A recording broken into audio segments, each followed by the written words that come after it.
తొక్కిసలాట. మానవ సేవే మాధవ సేవ అన్నారు. ప్రతి మనుషులలోనూ దైవాన్ని చూడలేని భక్తి ఎందుకు? భక్తి మార్గాలు ఎందుకు? దేవాలయాలు ప్రశాంతతకు నిలయాలుగా ఉండాలి గాని రభసకు ఆవాసాలుగా ఉండకూడదు.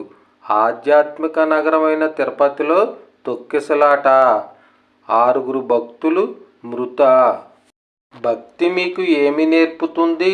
తోటి మనుషులను, సాటి మనుషులను, భక్తులను తొక్కమని, వారు ప్రాణభయంతో చావు కేకలు వేస్తున్నా పట్టించుకోకుండా చంపేయమని చెబుతుందా?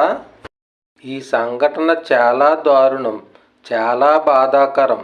దేవాలయాలు, పరిసర ప్రాంతాల్లో డ్రెస్ కోడ్ అమలు చేస్తున్నారు. అంతకంటే ముందుగా భక్తులకు డిసిప్లిన్ కోడ్ అమలు చేయండి. అక్కడున్న పరిస్థితులను బట్టి కొన్నిసార్లు దైవ దర్శనం కాస్త లేటు అవ్వవచ్చు.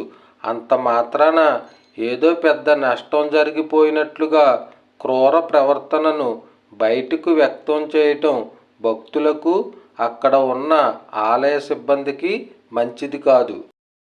ఇక ముందు ఎప్పుడూ ఇలాంటి మరణకరణ సంఘటనలు జరగకుండా చూడవలసిన బాధ్యత ఆలయ సిబ్బందిపైనే కాదు, అక్కడికి వెళ్తున్న భక్తులపైన, ప్రభుత్వంపైన కూడా ఉంది.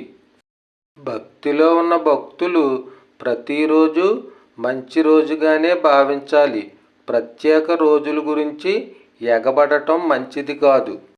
అలాగే భక్తుల నుండి పెద్ద మొత్తంలో డబ్బులు గుంజుకోవటానికి కొన్ని రోజులను ప్రత్యేక రోజులని పనిగట్టుకుని విస్తృతంగా ప్రచారం చేయటం ఆలయ సిబ్బంది కూడా మానుకోవాలి.